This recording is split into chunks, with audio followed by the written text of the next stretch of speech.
Olá, pessoal. Vamos para a segunda aula do nosso capítulo 4. Hoje nós vamos ver algumas aplicações das leis de Newton, uma estratégia geral para resolver os exercícios. Muito bem, aqui foi o ponto onde a gente parou na aula passada, né? Inclusive, a gente fez essa pergunta aqui, olha, a respeito do dinamômetro puxado por um menino com o dinamômetro amarrado na parede ou puxado por um menino com o dinamômetro preso por outro menino. E aqui fala assim, olha, cada um está puxando com uma força F. E nesse primeiro caso, o rapaz está puxando com uma força F. O que vai acontecer com o dinamômetro nas duas situações? O que vai acontecer é que a extensão da mola vai ser a mesma, né, gente? Por quê? A tensão aqui vai ser a mesma que eu tenho quando ele está aqui amarrado na parede. Quando ele está amarrado na parede, também tem uma tensão aqui que vai provocar uma força F para a esquerda. Então, a resposta é a mola, ela distende da mesma forma nas duas situações. Então, vamos aqui para as estratégias para resolução de problemas. Isso aqui é uma coisa que tem no livro, tá? Eu só vou detalhar um pouquinho, mas você vai encontrar lá essa estratégia. Então, a aplicação das leis de Newton. O seguinte procedimento é recomendado ao lidar com problemas que envolvem as leis de Newton. O que ele está dizendo? Olha, para resolver esses problemas, sempre tem uma receitinha. Então, é interessante que você siga essa receita que não tem erro, tá? Primeiro passo da receita, conceitualização. Desenhe um diagrama simples e claro do problema para ajudar a estabelecer a representação mental. Geralmente, esse desenho até já vem feito nos exercícios, mas se não vem, é bom a gente começar desenhando, porque a mente vai se organizar para começar a resolver o problema. Estabeleça eixos coordenados convenientes para cada corpo no sistema. Já já vou mostrar esses eixos, mas você percebe que aqui ó, já tem um eixo X, né? Depois vai ter um eixo Y e etc, porque em alguns casos a gente precisa trabalhar com as coordenadas. O próximo passo é bastante importante, veja só. Categorização. Se uma componente da aceleração para o corpo for zero, este é o modelo como uma partícula em equilíbrio, e nessa direção a soma das forças vai ser zero.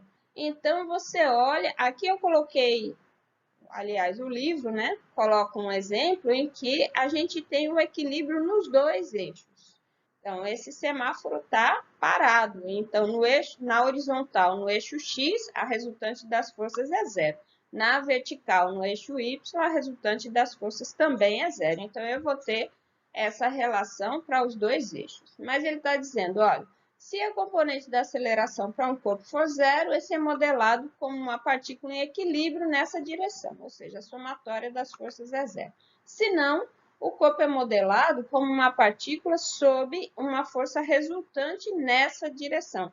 E nós colocamos aqui o plano inclinado. O que acontece no plano inclinado? Nós vamos separar duas direções, não é? A direção paralela ao plano inclinado e a direção perpendicular ao plano inclinado. E o que vai acontecer? Na direção perpendicular, a resultante vai ser zero, e na direção paralela, a resultante não vai ser zero. Então, vai ser massa vezes a aceleração. Então, observem que a segunda lei de Newton, ela não é uma força qualquer igual a massa vezes a aceleração. Ela é força resultante igual a massa vezes a aceleração. Lembra que se a força resultante, o objeto até pode estar sujeito à força, mas a força resultante pode ser nula. Então, eu não vou ter aceleração desse objeto. Então, eu sempre tenho que considerar todas as forças atuando sobre esse objeto. Até porque eu tenho que considerar, é importante eu saber quais são essas forças atuando sobre o objeto. E aí vem a terceira etapa, que é a análise. Isole o corpo cujo movimento está sendo analisado. Isolar, gente, é pegar o corpo ó, e desenhar ele separado aqui. Desenhe um diagrama de corpo livre para esse corpo. O que é um diagrama de corpo livre? Com um objeto isolado, você vai representar todas as forças atuando sobre esse objeto. Veja aqui, olhando o desenho geral, eu vejo uma tração T1, T2, T3, né? Mas T1 e T2 não estão aplicadas diretamente sobre o objeto. Então, a gente desenha um objeto isolado justamente para não se deixar enganar pelo desenho como um todo, né? T1 e T2 não estão aplicados sobre o semáforo, eles estão aplicados sobre esse pontinho aqui, que nós vamos também fazer o diagrama de corpo livre para ele. Mas, olhando para o semáforo, quais são as forças atuando sobre ele? A força da gravidade para baixo e a tração T3 para cima. Então, isso aqui, ó, é o diagrama de corpo livre do semáforo. Então, ele fala, não inclua no diagrama de corpo livre as forças exercidas pelo corpo sobre o que está em seu entorno. Então, eu não estou interessada nas forças que o semáforo pode estar aplicando sobre outros objetos. Não, eu só vou olhar para as forças sendo aplicadas sobre o meu objeto de estudo. Aqui, gente, nós temos um outro diagrama de corpo livre, só que agora para esse pontinho de encontro aqui, ó, entre as três cordas. Quais são as forças aplicadas sobre esse ponto? Bom, tem a tração desse fio, e aí repare, ó, esse T3 aqui, quando aplicado sobre o objeto, eu represento para cima. É a tração aplicada sobre o semáforo. Quando aplicado nesse pontinho aqui, eu represento para baixo. Por quê? Porque eu estou considerando agora a força aplicada sobre esse ponto, certo? Então, nesse ponto, eu tenho, além dessa tração T3, eu tenho também a tração T1, devido a esse fio aqui, e a tração T2, devido a esse fio. Então, eu tenho aqui o diagrama de corpo livre do pontinho T3. Então, essa terceira etapa, que é a análise, nada mais é do que fazer o diagrama de corpo livre partindo daquele diagrama simples inicial, que era a minha interpretação inicial do problema. É importante não pular etapas, gente, porque a próxima etapa vai ser equacionar. Para poder equacionar direito, eu tenho que entender direito o enunciado do problema. A maior parte das resoluções do problema de física, elas estão relacionadas com a interpretação do enunciado. Se a gente interpreta certo, tem boa chance de resolver bem o problema, porque, inclusive, leis de Newton, a matemática é bem simples. Se a gente não interpreta certo, é quase certo que nós vamos errar o problema. Muito bem, a próxima etapa. Encontre as componentes das forças ao longo dos eixos coordenados, os eixos das coordenadas, né? Aplique a segunda lei de Newton, que é a soma das forças igual a massa vezes a aceleração. Se a aceleração for zero, a soma das forças vai ser zero, na forma de componente. Então, aqui, ó, você repara, como as forças são paralelas, e eu sei que a resultante é zero, então, eu já sei que a força que puxa para baixo tem que cancelar a força que puxa para cima. Então, eu já ponho a relação aqui em módulo, tá? Módulo de T3 igual ao módulo de FG. Agora, quando eu vou para essa situação aqui, ó, eu sei que também está em equilíbrio. A soma dessas três forças vai ser zero, mas repare que eu tenho três vetores que não são paralelos. Então, o que eu vou fazer? Resolver, separar nas componentes e resolver para cada uma das componentes, certo? Então, o que eu preciso me lembrar nessa etapa? Eu preciso me lembrar como é que faz a decomposição de um vetor nas suas componentes. Então, eu fiz aqui uma representaçãozinha para a gente recordar como é que isso é feito, tá? Imagine que você tem um par de eixos cartesianos aqui, e aí você tem um vetor A. Esse vetor A está formando um ângulo alfa com o eixo X, tá? Então, eu quero que vocês observem que esse vetor é a hipotenusa de um triângulo retângulo, a componente AX é um dos catetos e a componente AY é o outro cateto, tá? Se você escrever o cosseno desse ângulo alfa, ele vai ser o quê? Cateto adjacente sobre a hipotenusa. Portanto, esse cateto adjacente vai ser a hipotenusa vezes o cosseno.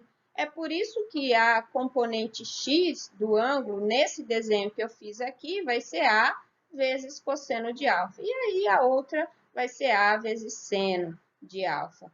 Reparem, pessoal, que a componente que está adjacente ao ângulo é sempre a componente cosseno, por conta das relações trigonométricas que a gente acabou de falar. E a outra, que não está adjacente, consequentemente, vai ser a componente que depende do seno. É importante a gente gravar isso, porque às vezes não é esse ângulo alfa que é dado, é o ângulo beta. Então, eu não devo decorar, a componente x é sempre cosseno e a y é sempre seno. Não, depende do ângulo que está sendo dado. Então, a componente adjacente ao ângulo é sempre o cosseno, tá? Se por acaso dessem esse ângulo aqui, seria a componente y cosseno e a componente x seno, certo? Então, é importante, o mais importante é eu lembrar a relação trigonométrica envolvida, para não errar na hora de decompor o vetor. Nós vamos usar esses princípios aqui, nós vamos usar nesse desenho, por quê?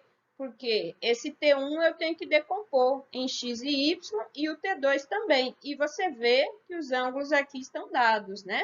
Então, como é que vai ficar? O que vai ficar é que a componente x de T1 vai ser T1 vezes cosseno de 37, a componente x de T2 vai ser T2 cosseno de 53. T3 não tem componente x, porque ele é um vetor somente na vertical. Como esse ponto está em equilíbrio, repare que a componente x de T1 tem que compensar a componente x de T2. Por isso que a gente tem essa igualdade aqui, ó. T2 cosseno 53 é igual a T1 cosseno de 37. Né? Esses módulos têm que ser iguais para que na horizontal esses vetores se compensem. E em y, o que vai acontecer? Ah, bom, em y eu tenho T3 puxando para baixo, a componente y de T1 e a componente y de T2 puxando para cima, né? Essas componentes y vão depender do seno, enquanto que T3 é o módulo dele mesmo, ele é vertical, né? Então, a gente já faz, ó, a soma de quem puxa para cima tem que ser igual a essa força que puxa para baixo, porque eu tenho equilíbrio, né? A força resultante vai ser zero. Tranquilo, né, pessoal? Facinho de fazer, não tem segredo. É só a gente lembrar de como é que decompõe o vetor e lembrar que se eu tenho equilíbrio, a força resultante é zero. Se as forças envolvidas não são paralelas, eu tenho que usar a projeção e resolver separadamente em x e em y. Sossegado na hora de você aplicar lá nos exercícios. Muito bem. Outra situação que a gente tem aqui, uma situação clássica, que é do plano inclinado, né? E aí, uma situação típica, agora eu não tenho equilíbrio, eu vou ter uma força resultante e, portanto, eu vou ter uma aceleração envolvida, né? Então, encontre as componentes das forças ao longo dos eixos coordenados, a mesma coisa que a gente fez antes, né? Aplique a segunda lei de Newton. Força resultante é igual a massa vezes a aceleração na forma de componente, ou seja, para cada uma das componentes. Confira as dimensões para ter certeza de que todos os termos têm unidade de força. Bom, isso é uma preocupação que a gente tem que ter em todos os exercícios, né? Ver se as unidades coincidem de tudo que eu estou usando ali. Se não coincidir, eu vou fazer conversão de unidades. Então, os termos envolvidos, como eu estou falando de força, tem que estar em Newton. Resolva as equações das componentes para as incógnitas. Vou mostrar já já.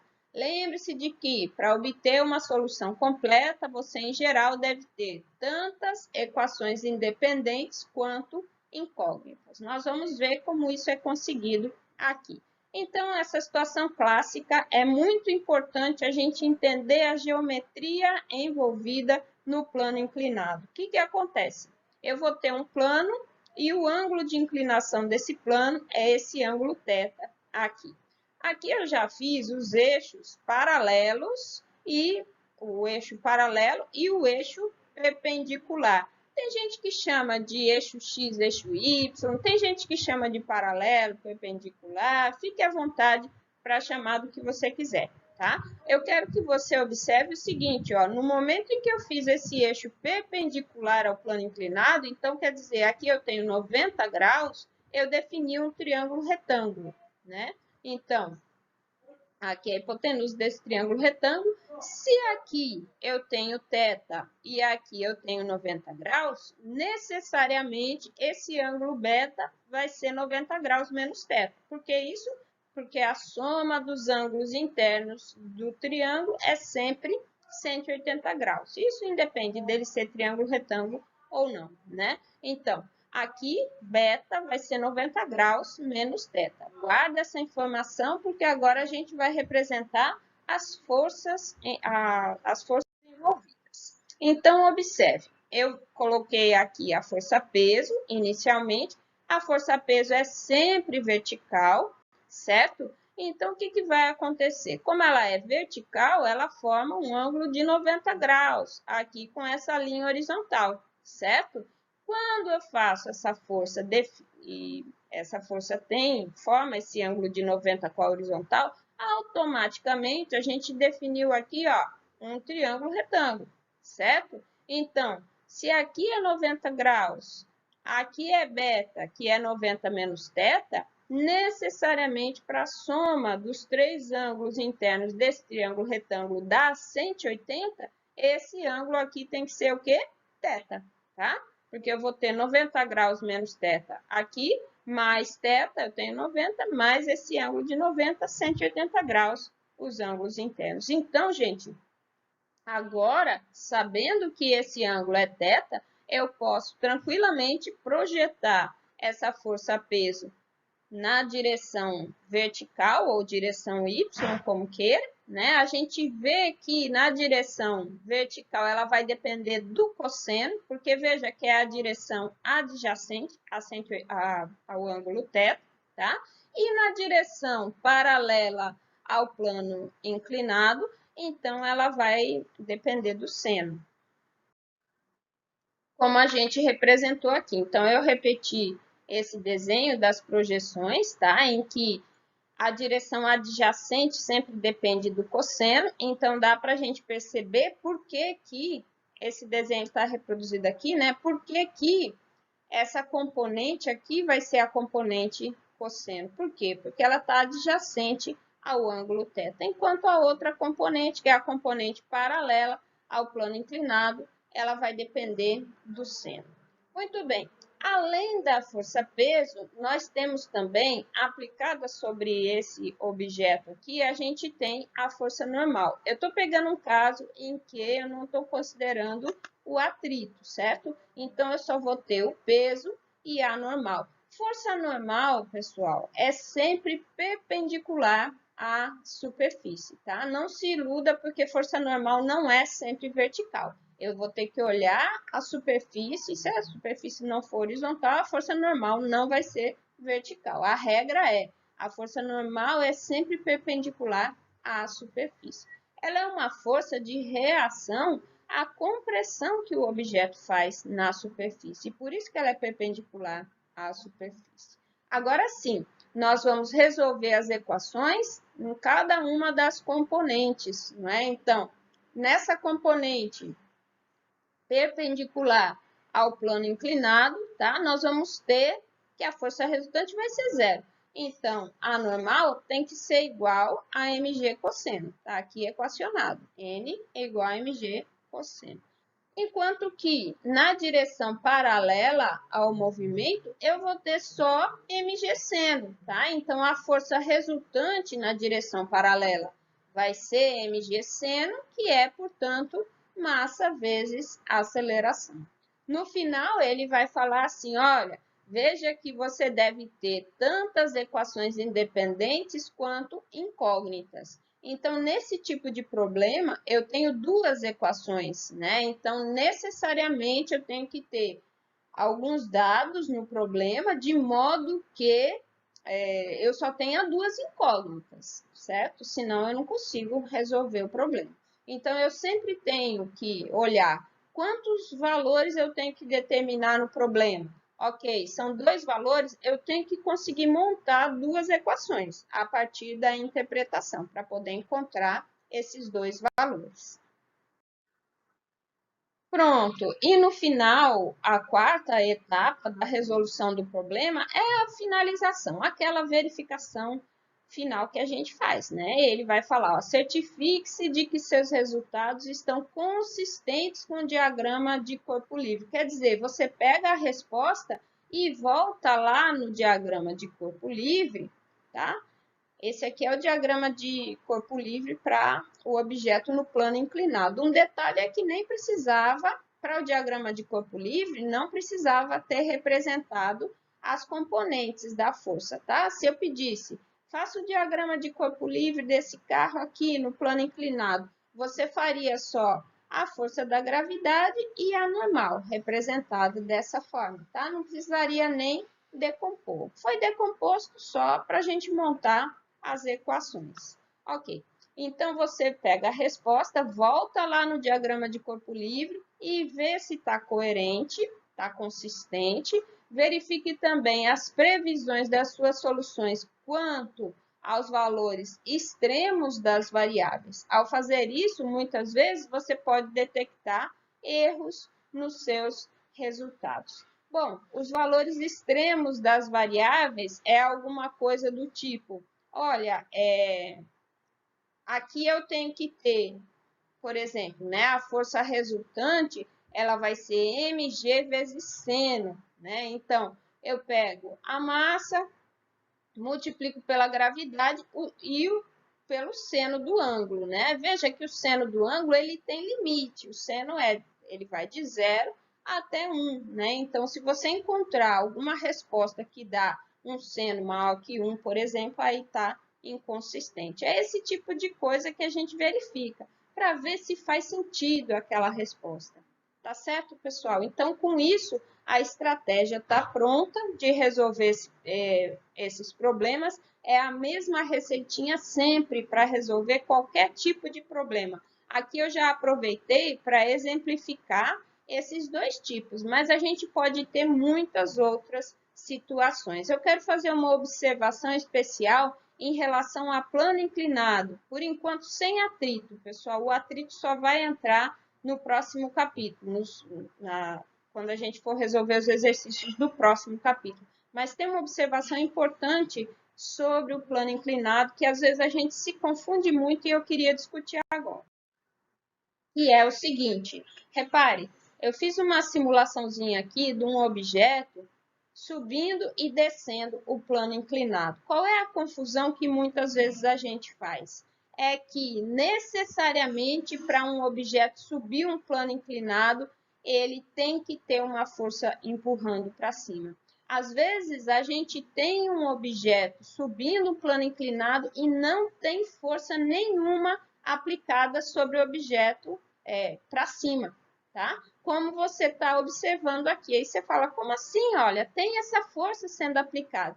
Tem, para ele começar o movimento, mas você repare que a partir de um certo ponto, o carinha para de empurrar o objeto e ele continua subindo. Então, a pergunta é possível um objeto subindo o plano inclinado sem nenhuma força sendo aplicada para cima? A resposta é que sim, basta que ele tenha uma velocidade inicial. O que vai acontecer é que ele vai subindo, como a força resultante puxa para baixo, então ele vai desacelerando, né, até atingir a velocidade zero e depois começar a descer, tá? Então, qual que é a mensagem que eu quero que vocês guardem aqui? É que se eu tenho um objeto subindo o plano inclinado, não necessariamente eu tenho uma força empurrando esse objeto para cima. Como vocês podem observar, quando ele está nesse trecho da trajetória, olha aqui, a força resultante para baixo, tá? E mesmo assim ele estava subindo o plano inclinado. Essa força A é para acelerar inicialmente, e depois vocês observem que quando a força A para de atuar, ele vai ter somente a componente do peso, ele vai desacelerar e depois começar a acelerar. Desacelerando, acelerando, velocidade constante. Tá legal? Esse é um conceito, olha, desacelerando, acelerando, aqui no plano, velocidade constante. Isso é um conceito que muitas vezes engana os nossos sentidos, porque eu fico imaginando, para subir eu tenho que empurrar para cima, mas e se ele já tivesse uma certa velocidade? Então ele sobe sem necessariamente eu ter que empurrar para cima, só que ele vai desacelerar, ok? Então é um conceito importante que a gente não pode confundir.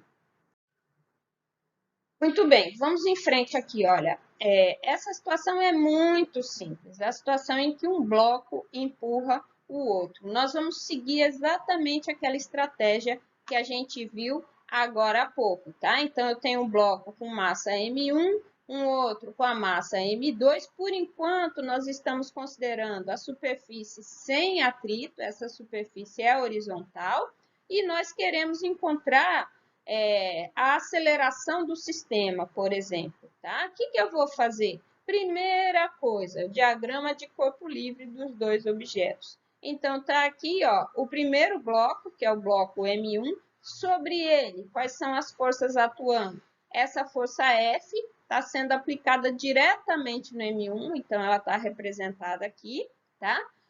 Na hora que o M1 interage com o M2, tá? Ele empurra o M2 para frente, o M2 vai empurrar ele para trás. Então, tá aqui a força de reação, tá? Então, está chamando essa força de P, mas você pode chamar de força de interação, F mesmo, né? F de 2 sobre 1.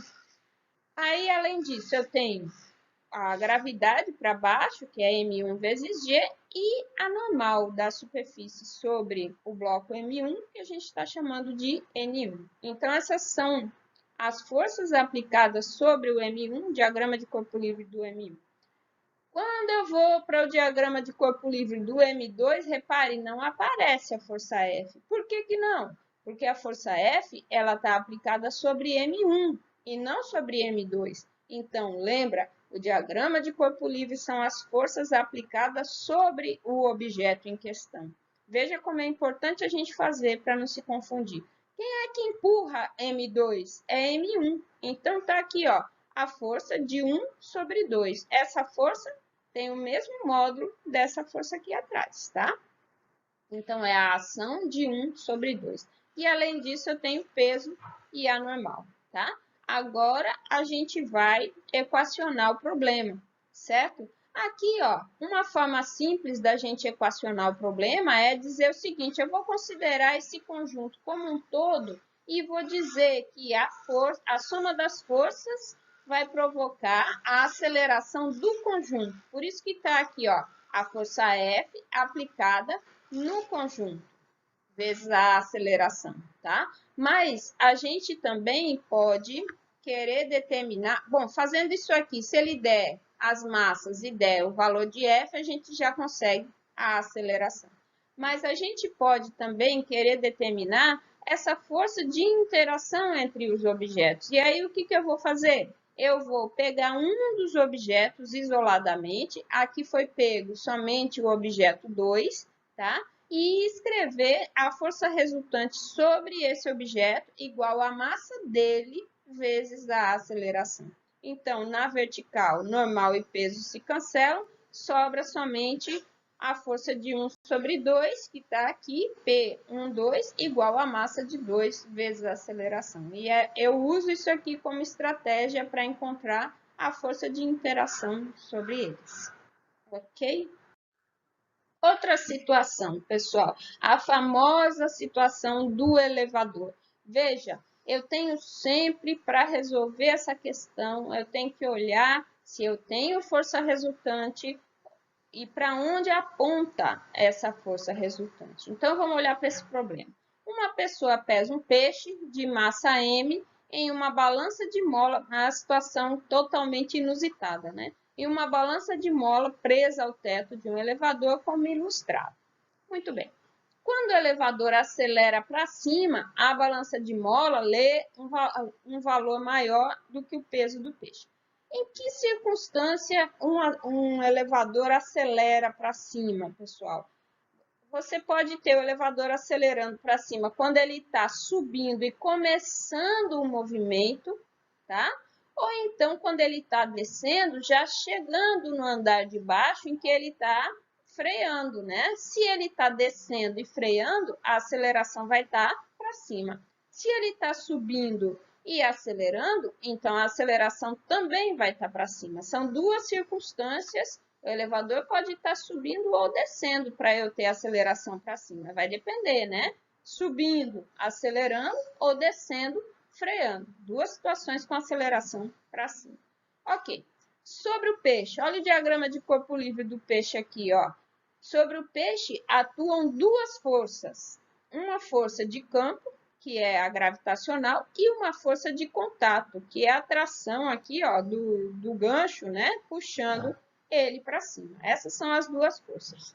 Ora, pessoal, se a força resultante vai está relacionada com uma aceleração para cima, vai ser a massa do peixe vezes essa aceleração para cima, fica claro que a tração é maior do que o peso, nesse caso, né? Então, a gente equaciona aqui, ó, tração menos o peso igual à força resultante, que é a massa vezes a aceleração, certo?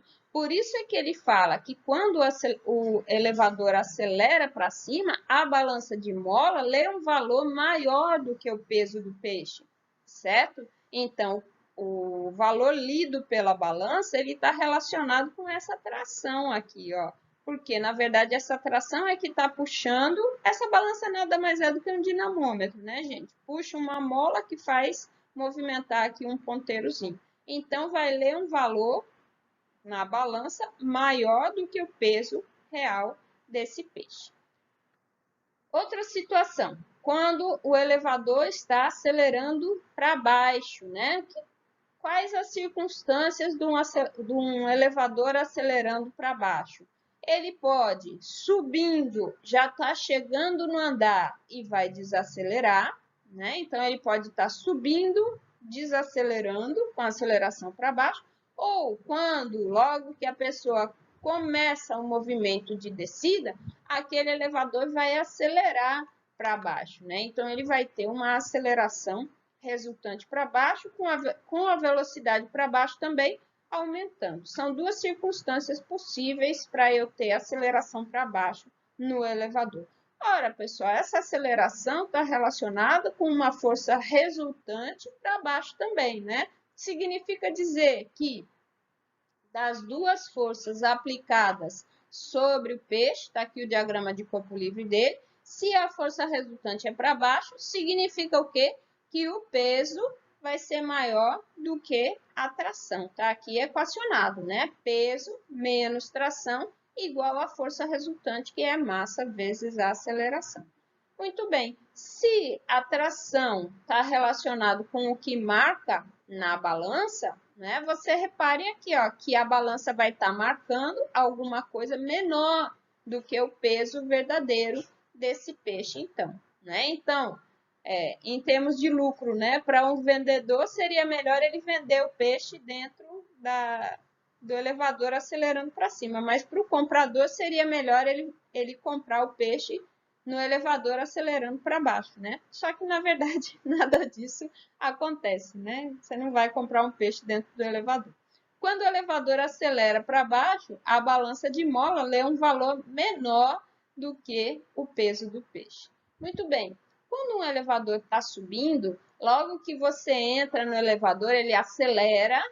Se você vai para um andar muito alto, ele passa bastante tempo com velocidade constante, né? Imagine que ele deslize suavemente, né? Um elevador de boa qualidade, naqueles prédios bem altos mesmo. Imagine que você está em um hotel lá em Dubai, aqueles prédios super altos. O que acontece?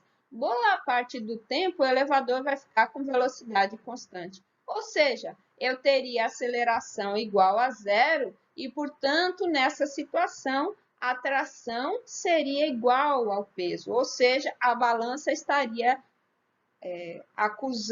marcando o peso verdadeiro do peixe aí no caso, tá? Então, que é a situação também quando você está fora do elevador, que vai acontecer. Gente, esses exercícios de elevador, eles são muito clássicos, tá? Então, o que eu tenho que fazer? Olhar para onde aponta a força resultante. O que mais? Fazer o diagrama de corpo livre do objeto que está lá. E aí, finalmente, né, olhar, a depender da força resultante, você vai ter a força que puxa para cima maior ou a força que puxa para baixo maior aqui nesse caso. A mesma coisa na lista de exercícios vai aparecer uma pessoa apoiada sobre uma balança, né? E aí, ao invés de tração para cima, o que muda é que você, se você tiver uma pessoa apoiada sobre a balança, vai ter a normal para cima. O resto é tudo a mesma coisa.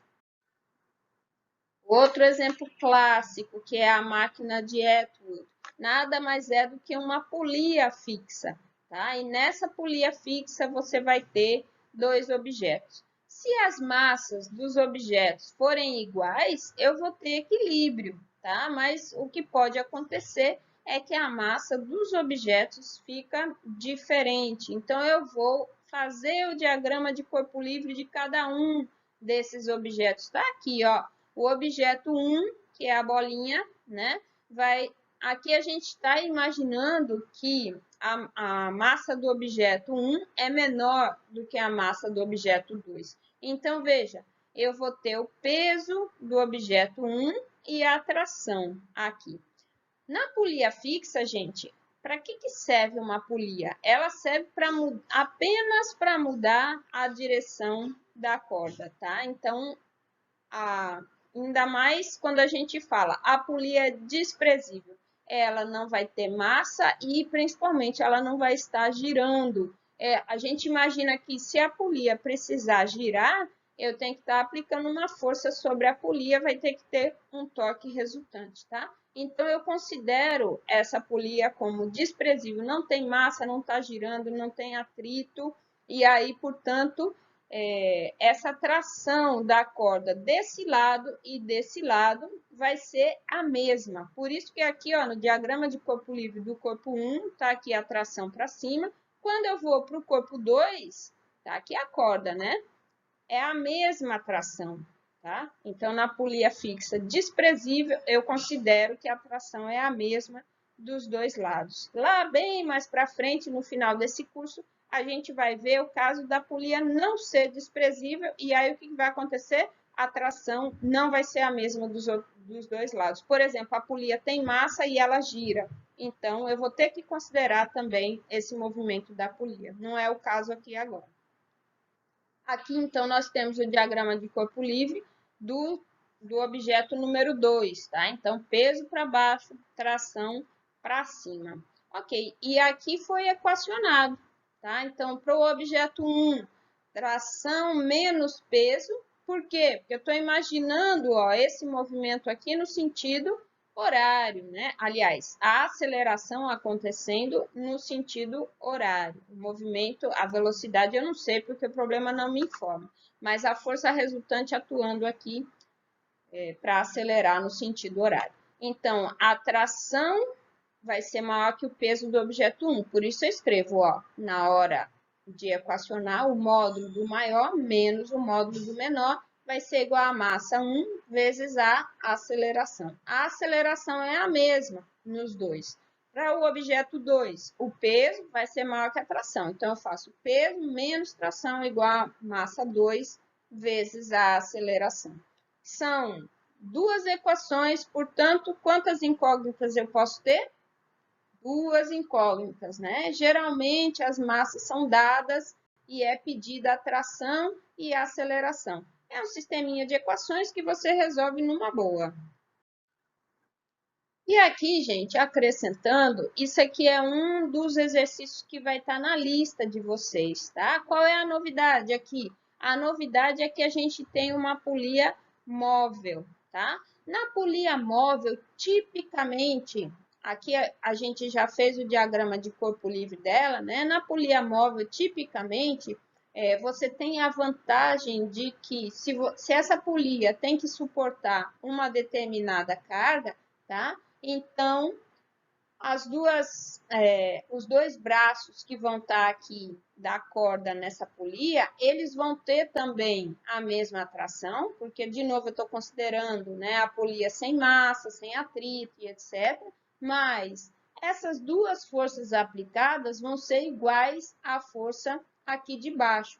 Então, a polia móvel, ela tem uma função específica muito útil, que é o quê?